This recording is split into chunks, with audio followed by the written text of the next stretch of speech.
Jay Shear. Jay Shear. Jay Shear. Jay Shear, business consultant. Jay Shear. Jay Shear Business Consulting.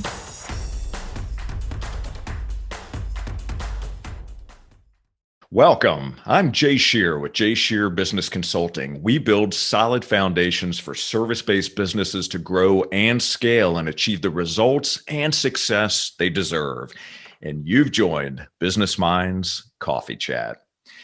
What does it take to bring big ideas to life? How do we position and differentiate ourselves and our businesses, capitalize on the unique value we create, and become a market of one?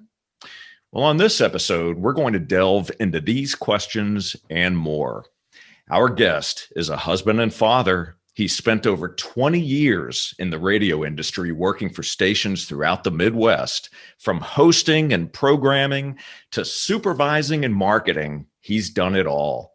He slept on roofs, met rock stars, and even walked 100 miles for charity. Today, he helps businesses find clear and competitive advantages to grow, create aha moments, stand out from the competition, get the attention of their customers, and bring those big ideas to life. Please welcome the idea coach, Pat Miller. Pat, it's great to see you. Thank you so much for being here. That's my pleasure. What an introduction, Jay. I got to send you a check in the mail. That was unbelievable. Well, I'm grateful for you, and it's been fantastic researching you and learning about your background. So I want to share some of that, and let's dig right in. So you have had a very interesting career.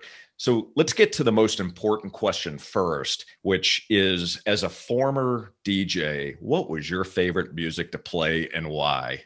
My favorite music, the most fun I ever had on the radio is early in my career, I did a Saturday night all request retro show, 70s, 80s, and this was 1999, 2000. So this was quite a while ago. And 70s and 80s music with my best friend on the planet. It was 4 hours of all request. And it was just as fun as you can imagine. There were no rules. We could do anything we wanted. Great interaction with the listeners. And, nowadays we'd say we built a community around the radio show. We really did. We had hundreds of people that made Saturday night plans around the Saturday night all request party. So yeah, that was the most fun I ever had on the radio. That's for sure. I love that. Great. All right. Well, let's talk about your journey. So how does one get from the world of broadcasting and radio to the work that you do today? It's a great question. I did it all the wrong way. So I'll tell you how I did it, and I would tell you how I would do it again if I could. So I was in radio forever. I was on the air forever. And at the end of my career, the last 6 or 7 years, I stopped building radio stations and I really focused on marketing them and helping the salespeople satisfy their client needs. So I was really blessed because I was asked to go meet with our promotional partners, which in Milwaukee included pro sports teams and major festivals and major venues. And I was out every day talking to customers, doing what I do now, which is, what are your pain points? What, if this was a magic wand, what are the results you would look for? And learn what their objections and needs are, and then go back to the station and build the programs and advertising and promotions and digital products that would satisfy those needs. So fast forward to 2018, when I had to make the choice, I really had to choose between being a full-time business person, like a general manager, or a full-time programming person, an operations manager, because the stations were up for sale. And I kind of had a foot in each pond, and I had to choose. And I didn't want to choose. I kind of liked doing a little bit of everything. So that's what led me to leave the radio stations, go start a small business consulting firm. And that was 2018. And now I take all that experience that I had, and now I go out and help small businesses. Now, when I say I did it all wrong, if you were coaching someone to leave the corporate world, you would encourage them to curate potential clients, start networking before you leave. As Dave Ramsey says, bring the dock closer to the boat, right? So you can step off easier. Right. I didn't do any of that stuff. So I definitely learned a lot of lessons about how I would do it again if I ever had to. Interesting. Well, those experiences really define so much for us, but we have to go through those experiences, right, to be able to show up the way that we do today. So I'm sure that there were so many lessons that you learned along the way. I want to go back though real quick, and then we're going to touch on from 2018 to where we are today. But going back, if you look at your trajectory before you got into broadcasting, you went to school for mass communications. Mhm. Had you had a particular vision in mind for what your career was going to look like? Did you want to be behind the mic? What did you see for yourself? My goal always was to be the brand manager in the radio industry. They call it program director, which means you're in charge of the content for a certain radio station in Chicago. There was a Chicago radio station in the style of music that I programmed called The Mix. And my goal, going into the industry was I want to be the program director at The Mix. So I wanted to be in charge of programming. And that's when I started. As my career evolved, I realized that there were all these other things that I enjoyed and had a little bit of ability to do. So it evolved over the years, but starting, that's what I wanted to do, was to be a brand manager, programming leader in Chicago. Like, that was the goal. Very good. Well, you obviously got to at least step into that sandbox and played in a number of roles, which is outstanding. I'll tell you a funny aside. When I was younger, I remember the song Frankenstein. Sure. Great guitar solo. Great guitar solo. So Frankenstein came out, and I called my local radio station. And back in those days, you could actually call and get through to the DJ. Yeah. I called 100 times and requested the same song. I kept waiting by the radio for that song to come on. And I think eventually they said, you know what, we're not picking up the phone anymore. We've heard enough from this guy. So interesting. So let's go to 2018. So you make the decision, you're gonna hang your own shingle, right? You're gonna start your own business. So share with us what that experience was like. You made the decision, which is a big decision to make. You're starting your own business. What was that experience like? What were you thinking about at the time? And what were some of the most exciting aspects of it? And what were some of the most challenging aspects of it for you? It's a great question. And it's something that I probably don't reflect on enough, because there are a lot of lessons in there for me, for personal reasons.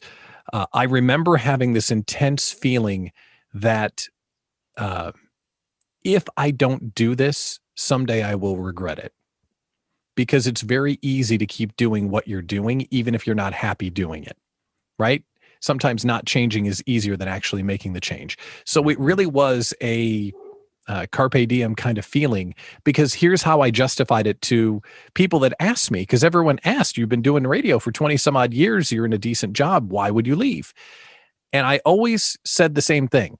Well, Johnson Controls, which is a big company here in Milwaukee, they're always going to need marketing guys. So I can always go get a marketing job someplace if I ever needed to, but I might not get this opportunity to go start my own thing ever again. So I felt this real sense of going out to do it. Now, that would be a really inspiring story, like I say, if I had it all figured out, but I didn't. So I was moved to go do it, but I didn't do it right. So that was the first thing. The second thing that hit me, and a big learning lesson for me, was in Milwaukee, I worked for WTMJ Radio, which is the news, weather, traffic, Brewers, Packers, Bucks, like monster radio station. It's the voice of Wisconsin. So as the director of marketing and innovation for a station like that, when you call someone, they call you back, right? Because you've got this credibility behind you. When you leave, you no longer have that credibility. So I thought I had a really strong network. I didn't have a strong network. A lot of people knew me. However, I had not earned relationships with those people. So they knew me as the marketing guy at the radio station, but they didn't know who I was, and they didn't know how I wanted to help them. So the transformative moment for me, and where my business really began, was not in May of 2018 when I left the radio station. It was when the local Chamber of Commerce, the Brookfield Chamber of Commerce, taught me what networking is all about. Hey, Jay, great to meet you. How can I help you? And then shut up and listen, and then literally help them, and do that every single day, every single week, every single year. And you'll end up with a network of people that are all there for the right reasons. And you put yourself into a situation where you can earn business from them. And that was the big aha moment. And that was the day that my business began. Wow, that's a very powerful lesson. And I can relate to that one. Like you spent over 20 years in the radio industry. I spent over 30 years in corporate America with a number of businesses. But, as I look back over those 30 years, I did business with a lot of different companies, but I didn't actually have deep, meaningful, long-term relationships. Some I did, but I didn't spend time cultivating and nurturing relationships. So when I left the corporate world and started my own business, I realized very quickly that I needed to spend more time and invest my own resources and energy in networking and looking for ways to serve and looking for ways to solve problems for others. So I'm glad you shared that story because it's such an important message for all of us to remember about building relationships and the importance of networking. Any time that you're in business, you've heard the saying before that your network is equal to your net worth. And it is a truism to a degree. So let's talk about the problems that you solve for your clients. Yeah, I do two different things. I'll help people one-on-one with their company and their branding and their positioning. And then I also lead a community where I'm helping people every day. So speaking specifically to the product that I offer people, the problem that I solve for the people that I work with one-on-one, if you zoom way out, what I really like to do is help people find their point of differentiation as it relates to the target audience that they want to sell. And then how do they communicate with them so they are understood the first time that they talk about what they do. And that market of one mindset, that unique qualifier, that unique position, it's inside everybody. Sometimes it's tough to find, sometimes it jumps right out. But there are a lot of like practitioners that can take marketing plans and do the actual work. I don't do that. There are strategists that can take an idea and then make it come to life. I'll do that sometimes. But I'm really at the beginning, at the inception of helping someone find their differentiator. Because if you thoroughly understand your customer, and you thoroughly understand who you are, why you do what you do, and what you love to do about it, you can probably find a way to talk about yourself that no one's ever talked about you before. And then you can set yourself apart from everyone else in the competition because there's only one of you. There are a lot of others, but there's only one of you. So the magic is to try and find what makes Jay special and different than everybody else. That's what I love to do. So I don't know what you call that. I call it idea coaching, but that's what I love to do. So when did you come up with the moniker, the idea coach? Was that right at the beginning or did that start to evolve over time? No, and this is the imposter syndrome of the whole thing, right? So I did this the whole time I was running my business, but it was my wife who finally told me, let's use Idea Coach because we had kicked it around. But then I thought, oh, I can't give myself a name. I can't position myself that way. There's other people that do ideas. Like you've heard all of this before, and maybe you've experienced it, or someone that's listening has experienced it. And I remember it was the beginning of 2020 when I finally switched everything, started calling myself that, got the new branding done. And I was terrified to say, hey, I'm Pat Miller, the idea coach. Now it just rolls out like it's my last name. But when I first started it, I would like pause and be like, is that okay? Can I just say that about myself? And the answer is yes, you can just say whatever you want about yourself, provided it's authentic and it's true. So yeah, I walked that road and the imposter syndrome was real for like 6 or 8 months until I realized, okay, I got this. I can use it. I want to unpack that a little bit if we could, Sure. because it's something, Pat, that I believe so many of us experience. We may not be able to put the language around it, but here you had this name, the idea coach, and it was difficult, right? It was difficult to be able to say that and come out into the market with that as a differentiator because there were things that you were experiencing in your mind, whether it was self-doubt, right? The imposter syndrome that you talk about. So how did you kind of walk us through the process that you used to be able to break through that? So how did you where did you get the courage, Mhm. right? And Who were you having conversations with your wife? Were you talking to mentors? What was that like for you? Some of it was repetition, just getting used to saying it. When you're changing something, the more often you do it, the easier it gets. That makes sense. But, I'm not going to be a hero about this. There's a mindset coach in town, Ariel Kopak, Harness Your Hindrance. She's a genius. And I just unpacked it with her. I said, listen, I need to perform for a living. This is how I want to show up. Why am I having these challenges? And she helped me work my way through it.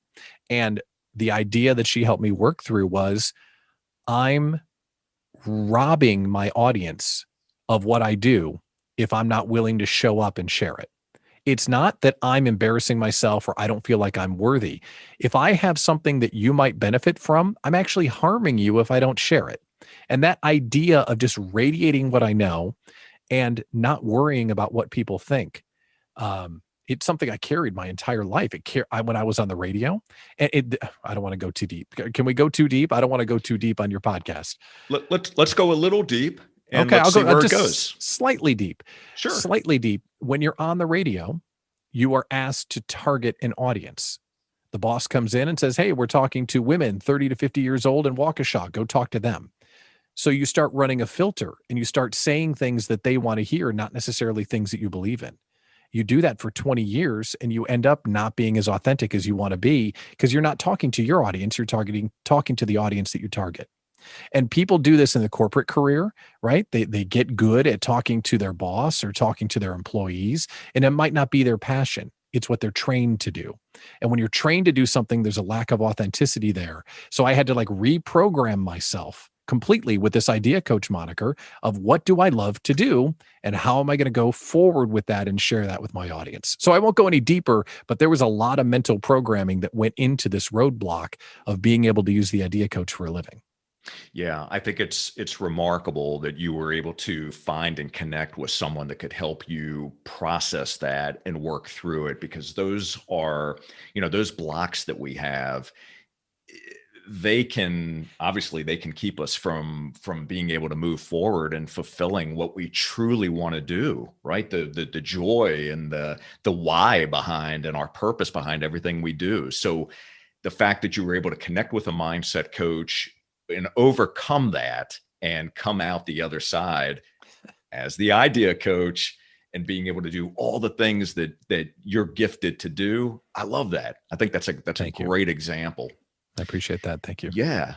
So let's then talk about the onboarding process a bit. So new client comes to you, Sure. and what would be the first step before someone becomes a client? So someone's interested, they're engaging with you, you're having conversation. Kind of talk us through how you decide who you're going to work with, and then what happens once someone actually comes on board with your company.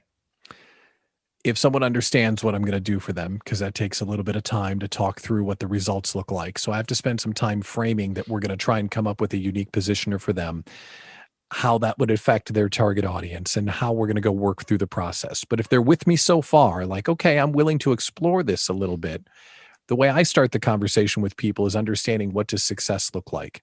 Because a mistake that I made early on as a coach, consultant, whatever you want to call it, was looking at what someone does and I would project where they could take it rather than saying, Jay, you're an incredible host. What do you want to do with this show? Where do you want it to end up? Rather than me saying, oh, you should be doing this software and you could take it here and get sponsors, and they might not want that. So if I understand what success looks like to them and I really understand where their pain points are, then we're ready to get down to work. Now, do you find when you have these kinds of conversations, do most of the clients that you're working with, are they able to articulate those answers that you're looking for? Do they have those ideas in their mind? No, not always. Sometimes they do. Hey, I want to be retired in 10 years. Or, hey, I want to work with just this type of entrepreneur. Or, hey, I only want to do this product line out of all the other stuff that I do. They may have those kinds of outcomes that they want. Oftentimes they don't. Most of the people that I work with come to me and say, I do a lot of stuff and I'm not getting a lot of traction. How can I stand out? That's usually the best type of client that I can help. And the majority of the time, I won't say all the time, but the majority of the time, it's because they're serving too many clients and doing too many things. And when you're doing everything for everyone, you're nothing. So helping someone identify what they want to do, what really gets them excited, that's where the money is. Not money for me, but that's where the opportunity is for them. Yeah, makes perfect sense. So who is an ideal client then for you? Coaches and consultants are great because oftentimes they can be relatively narrow in who they serve and who they don't serve. Sometimes retail businesses can work because they're carrying a lot of product that they don't need to carry. They could focus on being more of a boutique or more of a centralized kind of location for a certain kind of outcome. But in general, it's really anyone that's trying to communicate who they are and why they're different. So I work with everyone. But those are two that I stand out and work with most often: authors, coaches, consultants, those kinds of people, product Okay. providers. Yeah. And then how do you connect with clients today? Today, I create a lot of content. So I do a weekly live talk show called Idea Collective Live that I broadcast across all my different channels. I host networking events. I host educational events. And then I host this community that I'm talking about, the Idea Collective, where I'm trying to get small business owners together to co-work and collaborate. So there's a Facebook group that's free. Anyone can come in there. And then there's the premium community where we're actually doing the work. So I try and create opportunities for people to connect with one another. I just happen to be the host of it. So that way I stay present and a decent profile inside the community. Yeah, I love that. It sounds like you're trying lots of different ways to create connections and making sure that you're out there front and center and that you're bringing value in a multitude of different channels. So I had the opportunity to watch some of the videos that you've put out, to listen to some of the guests that you've had on, talking about all different types of things that are helpful to small businesses, whether it's SEO, whether it's sales, whether it's pricing. So you cover a lot of ground, which is very exciting. And by the way, you're an excellent host. So you Thank do you. a great job. I Yes, appreciate that. you do a great job of keeping the conversation moving in the right direction and being able to pull good information out of the guests that you have on, which clearly comes from your years of experience Thank you. in doing that on radio, because that's not always an easy thing to do. Yeah, I appreciate that. Thank you. That means a lot. I really Yeah, appreciate that. absolutely. So let's talk about then from an experiential standpoint, what are some of the common mistakes or pitfalls that businesses make when it comes to marketing their products and services and trying to position themselves? They're serving too many audiences. And that's something that is, I think, reflexive for small business owners. They want to grow so badly. And they also need to grow to put food on the table. It's life or death. Literally, we kill what we eat when we're a small business owner. So we want to reach as many people as possible. Here's the phrase to watch out for if you're targeting too many audiences.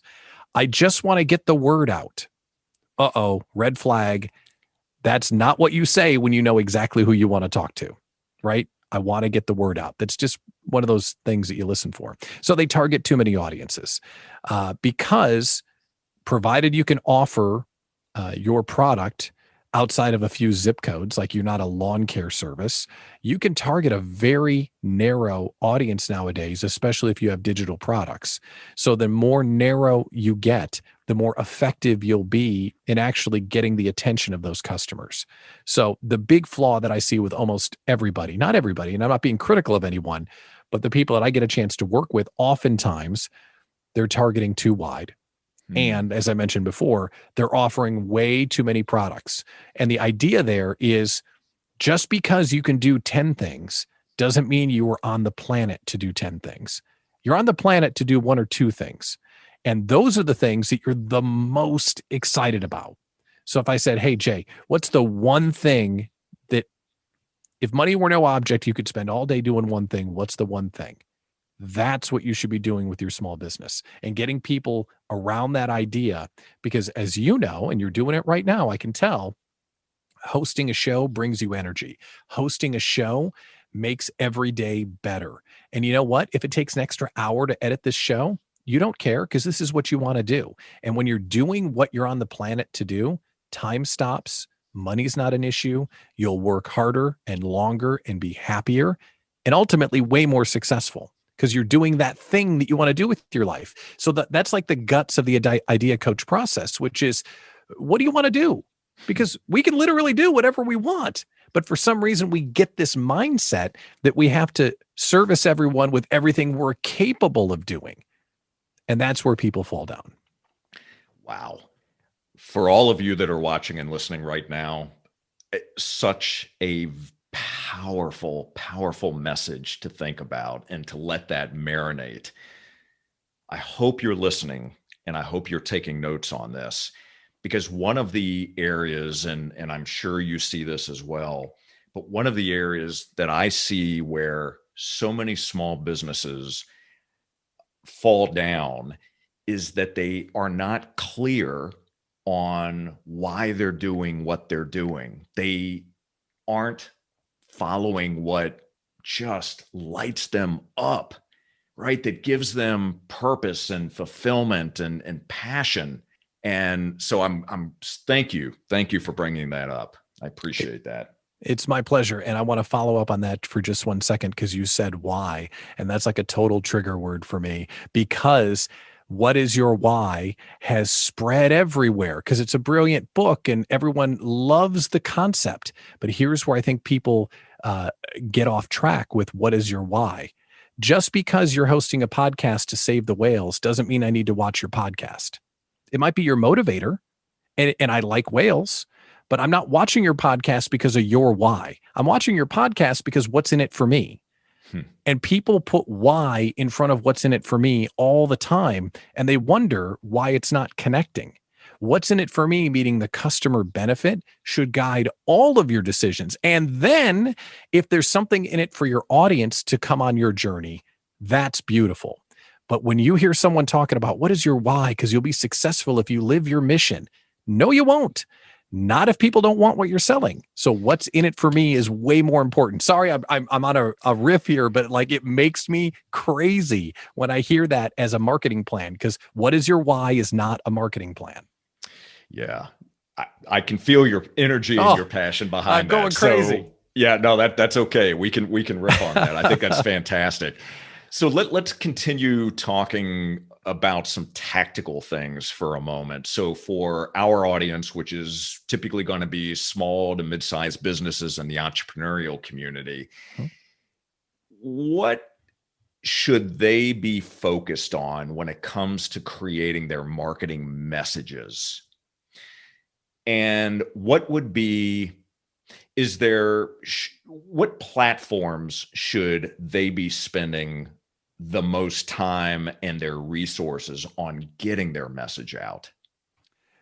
Well, there's a lot there. And because it's a diverse group, right? There are folks in many different industries. I'll just share a few thoughts about the things that you brought up. So as far as the platform is concerned, wherever your customers are. So if you're servicing folks that are most likely on Instagram, then go on Instagram. If it's accountants, go on LinkedIn. So wherever your customers are, super serve that platform. The only caveat to that is I would super serve the platform in the modality that you're most comfortable. So if you don't like doing video and you don't like doing a bunch of art and photos, Instagram might not be for you. Twitter might be for you. Or if you like to cut audio, podcasting might be for you. Or if you like to write blogs, LinkedIn might be right for you. So to me, it's that mixture between where is your audience and what is your comfort in your content creation modality. Because I feel like, and you sometimes see it, people that don't want to be on video are forced to be on video, and then they don't like being on video, so they don't do a lot of video, and they wonder why they don't create content. So everyone has an inherent comfort level when it comes to creating things. So those are the two things I would combine there to select which platform and how you create content to entertain and engage and get the attention of your audience. The other side of things, when they are creating content for their target audience, if you go with your customer benefits, and I was just starting to talk about that with what's in it for me, if you can say, I'm a lawn care service. What's in it for me with the lawn care service? It's not pretty hedges and it's not no bugs. It's long naps. It's rounds of golf. It's that kind of stuff. When you think about the customer benefits of what you do, the content will come and the marketing will come. Because here's another trigger word for you. This is a thing that makes me crazy. For all your something needs, I don't care how long you've been in business. I don't care that you're award winning. I care about what you're going to do for me. And this is another thing. I don't care if you're good. Being good is the price of playing poker. You better be good or your reviews will be terrible. So go ahead and be the best in class. I don't care. What are you going to do for me? So if you just focus obsessively on your customer and your customer benefits, on what's in it for me, I'm of the belief that the marketing and the positioning and the content, it'll all spring from that. Beautifully said.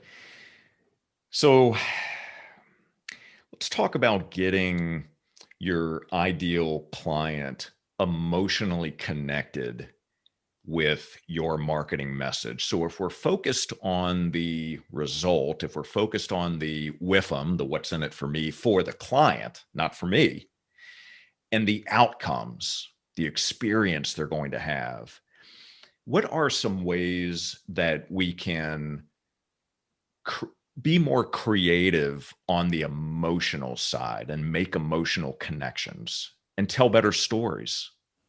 Yeah, outcomes are really the way to do it, like you're saying. If you're focusing on what's in it for me and what those customer benefits are, you do have to get emotional. What does it feel like when the lawn care service comes? And put that inside your marketing. So we're kind of saying the same things, is really mining into that emotional journey and the benefit of using that certain product. So we're kind of on the same track there when you're saying, how do you talk about your customer and what those benefits are? Um, and a lot of times people don't want to get into the emotions. People feel like it's a little fluffy or it's a little bit weird. That's okay, because that is where the magic is. And that's where they will feel the benefit of working with you, is when you're really tapping into that return on investment. Because return on investment is not always financial. Return on investment can also be emotional. And return on investment can also be status.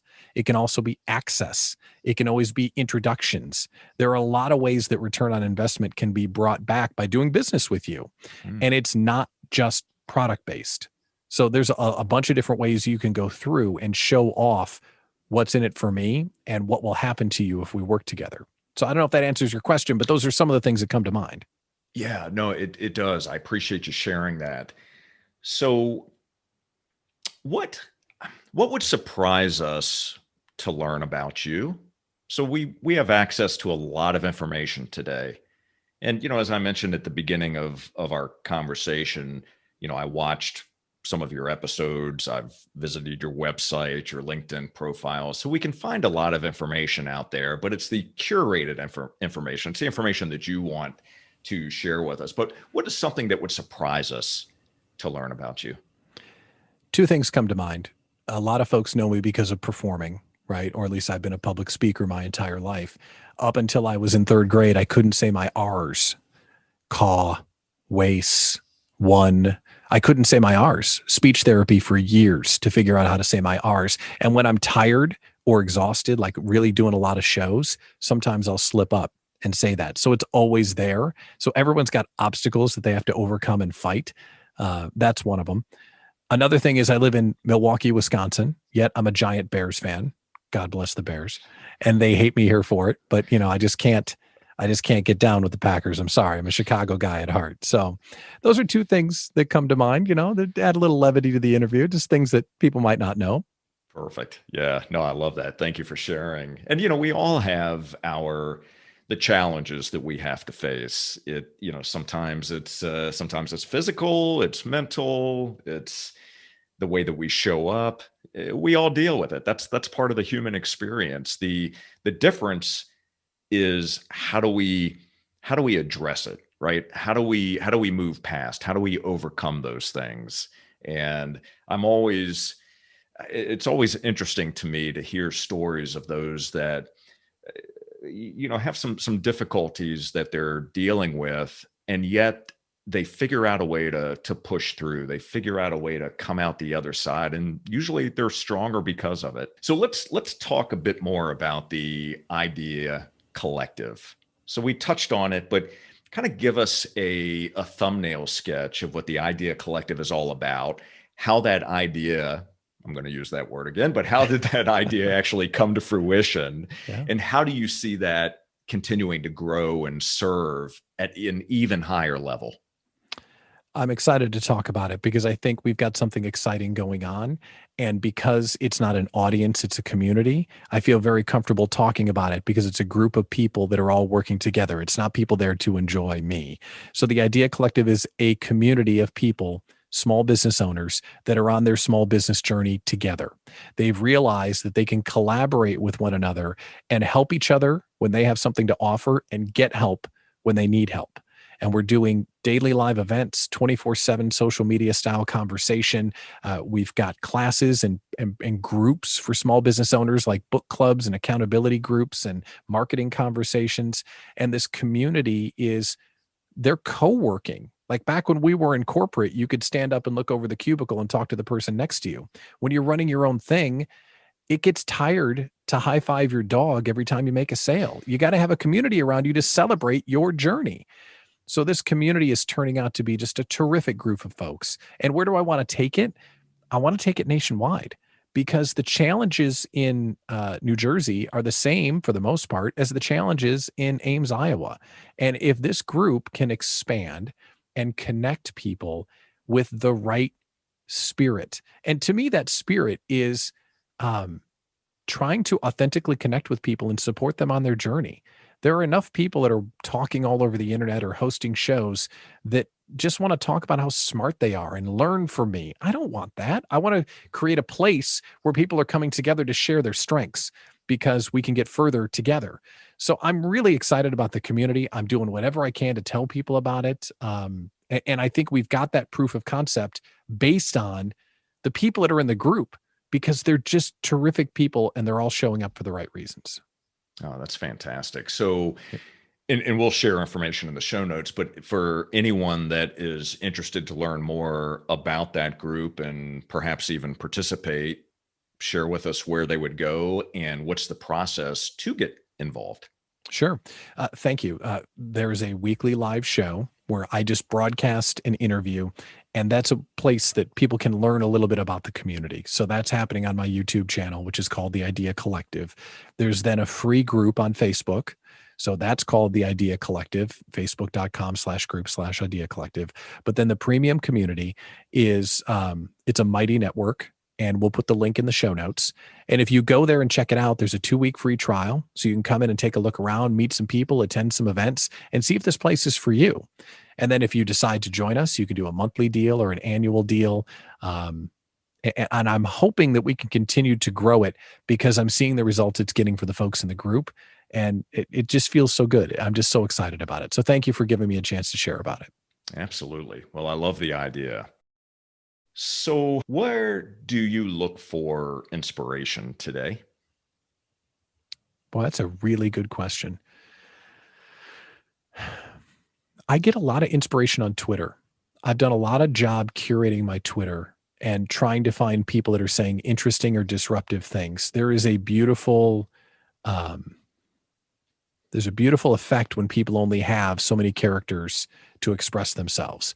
And sometimes you can get a 30-minute talk down to 2 tweets from someone that you really respect. So I get a lot of good stuff from Twitter. And I get a lot of good stuff from LinkedIn as well. People that are doing LinkedIn video, people that are hosting shows like this. Those are 2 things that I get a lot of inspiration from.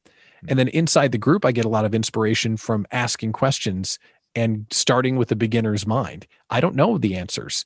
Tell me what you experience. Tell me what you think of this, because it would be really easy for someone like you or someone like me that does a lot of broadcasting and shows and content to just walk around and act like we know it all and we've got it all figured out. I absolutely do not have it all figured out. I'm learning every single day. And when you show up and ask people questions and really consider what they have to say and listen, you would learn a lot. And speaking of listening reminded me of one more thing. I'm using Clubhouse more and more. It's a great place to show in and eavesdrop, not on people that I already know are smart. Where I'm getting inspiration is showing up in rooms I have no business showing up in and listening to people I would never be able to connect with otherwise. There's been a lot of inspiration there as well. So Clubhouse, Twitter, LinkedIn, those are 3 places that I get inspired nowadays. How about you? Where are you finding inspiration, Jay? Well, thank you for turning that back around. So I will answer your question, but I did want to touch on one thing, and that is Clubhouse. So you and I actually met through Clubhouse, Mhm. and I would agree with you. It's a very interesting platform, and what I love about it, for those that may not already be on Clubhouse or may not know what it is voice only, and it's live, real time conversations. And what's remarkable about it is there's so much information that's being shared. And it's all voice. So you're not worried about looking a certain way, trying to present yourself a certain way. It's just being real and serving others and looking for a way to be supportive and be helpful. And like the two of us connecting, I've met some just amazing people that I wouldn't normally be exposed to because they just wouldn't necessarily be in my social circles. So not to advertise Clubhouse, neither of us are receiving any type of incentive for doing so. True. But where I believe it's important, and this is where I think it's good for anyone in the business community, is to always look for ways to engage with, and as you had shared a few moments ago, understand where your ideal clients are spending time Mhm. and figure out how you can be in proximity to them. And because Clubhouse is relatively new, so many individuals are jumping on board, and look for ways to give back. And I'm sure, Pat, that you're doing that in the rooms that you participate in versus just being in the background and listening, which is important. I'm sure that you're also sharing, right? Yeah. Because you've got so much experience and so many ways that you can help others that you can be part of the conversation. Yeah, I like to do that. I do like to listen as much as I can, and I do like to ask questions and get information in the rooms that I'm in. But there's something magical about Clubhouse, uh, partially because I'm a radio guy. It sounds like AM radio, and I have respect for that. But also, there's something about Clubhouse that doesn't exist on other platforms because there's no curation, there's no algorithm for the most part, there's no editing, there's no airbrushing, there's no graphic design, there's no chat, there's no emojis, there's no replay, there's no recording. Well, I guess that's new. And there's something that happens when you hear the human voice. You can tell more often than not if that person's being genuine. You can just tell. And the folks like you that I've met on Clubhouse, I've had a terrific success rate of saying, you know, Juma, you seem like a really good guy. And then you start a conversation with Juma, and it's like, wow, Juma's a terrific guy. He happens to be in Trinidad and Tobago. I never would have met him otherwise. You can almost like mining for gold. You can tell if someone's real based on hearing their voice. I don't know what it is. Maybe it's an instinctual thing, but you can just tell way more than LinkedIn or Instagram, especially if they're authentic or not. And I've found great success doing that. Yeah, that's wonderful. I'm so glad to hear that. And I likewise, I get that similar feeling. And whether it's on Clubhouse or whether it's on any other platform or even at live in-person events, it's just something that you pick up on when you're having a conversation with someone, whether they're being genuine and Mhm. authentic or not, or if they're just full of BS.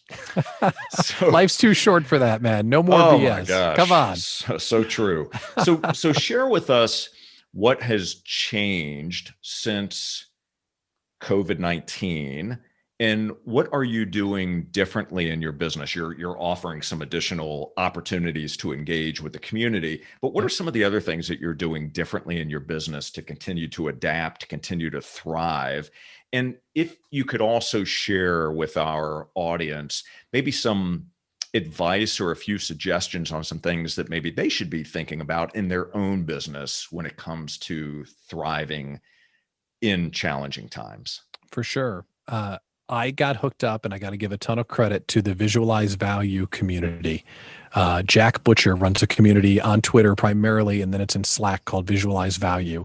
I ran into him around the end of February last year. Through his guidance, he started to teach things that he's doing that I have found very, very effective. So let's talk first of all about what people could be doing better, different now that business is different. And this is what Jack taught us. First of all, the cost of digital replication is almost zero. So if you're not creating a digital product for sale, you're losing money. Because if you shoot a course one time, it costs you nearly nothing to have another person buy it. So if you don't have a digital product that is making a commodity out of your knowledge, you're behind. So if someone's listening to me and they have something that they can make into a digital product, do it today, because the cost of scaling it and replicating it is nothing. That's the first thing. The other thing is I realize that doing one-on-one work isn't scalable. So that's why I've gotten into one-to-many and now the community. And the community came out of COVID. So I had the Facebook group doing live events all the way up until March, middle of March 2020. But when COVID hit, all of our networks were decimated. We didn't know what was going on. People were terrified.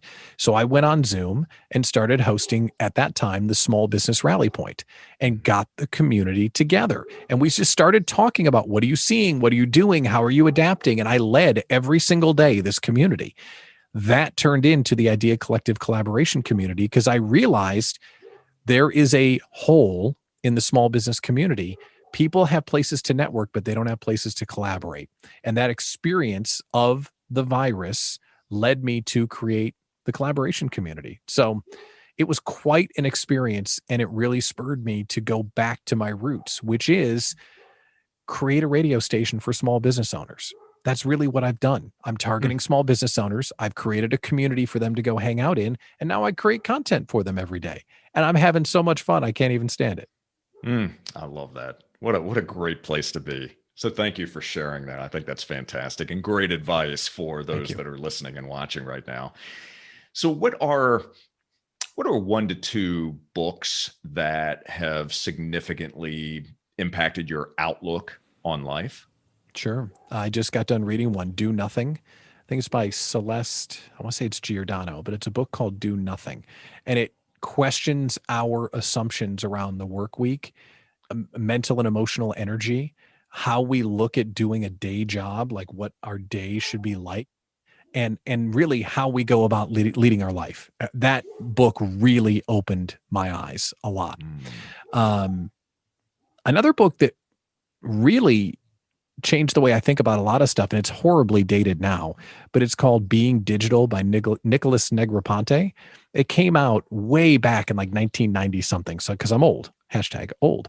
But back then, he was talking about all of the technology that we have now. And I remember reading it thinking, this is Futurama. This will never happen.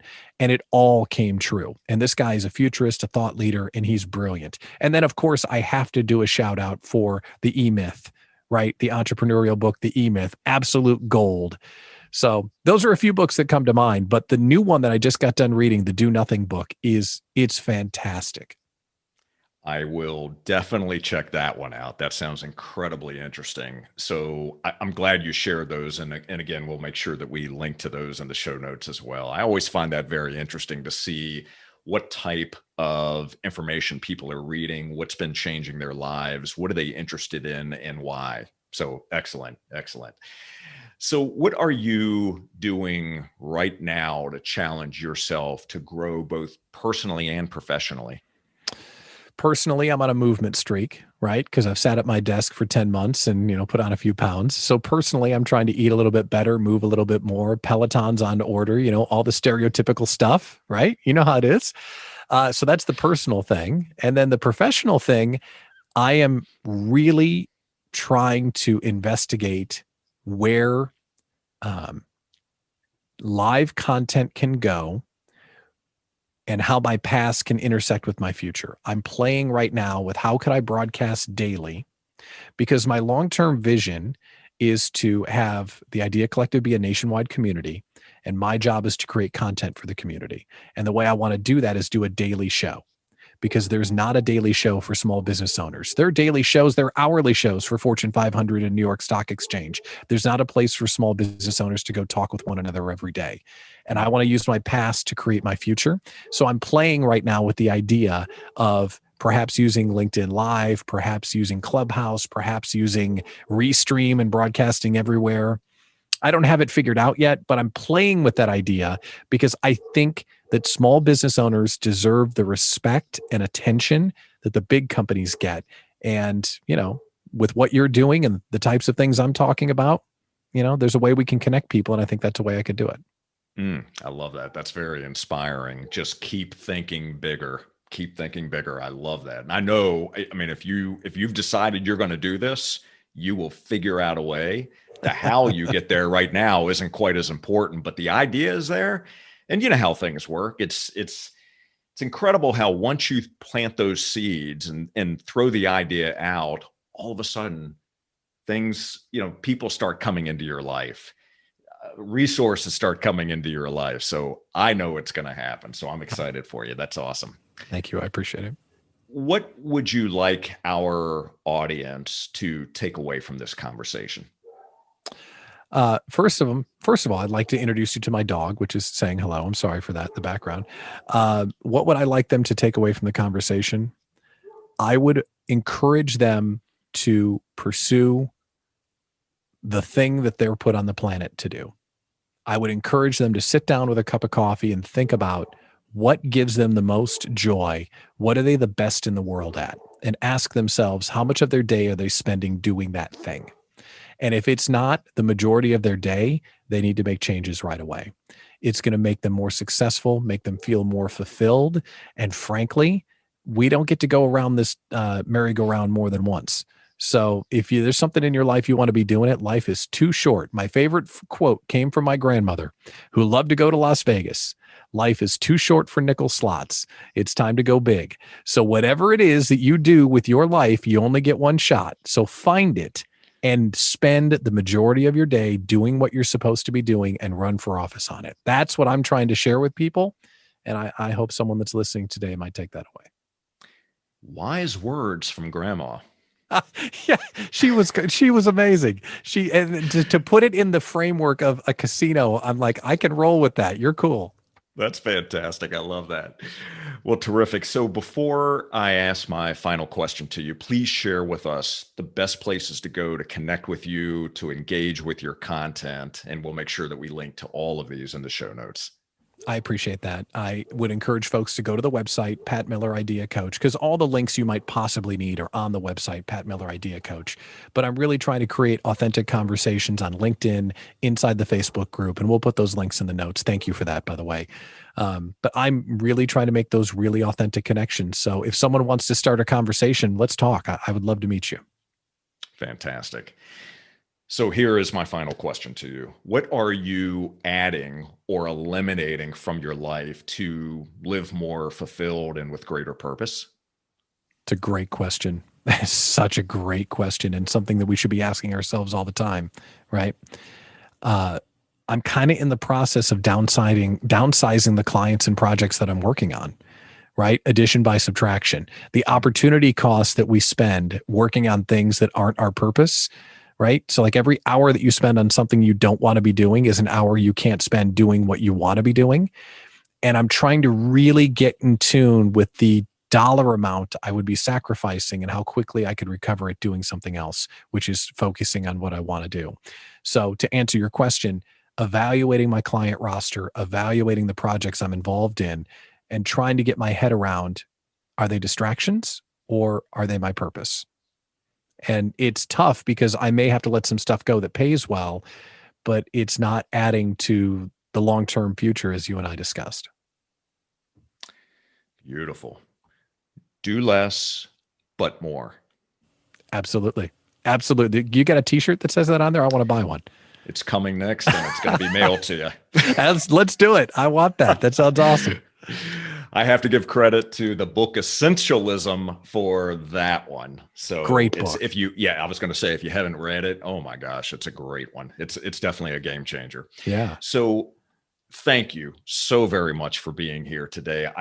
my gosh, I mean, I've thoroughly enjoyed this conversation, and I'm so grateful that the two of us met and that we've had the opportunity to get connected, not only here, but get connected on other platforms.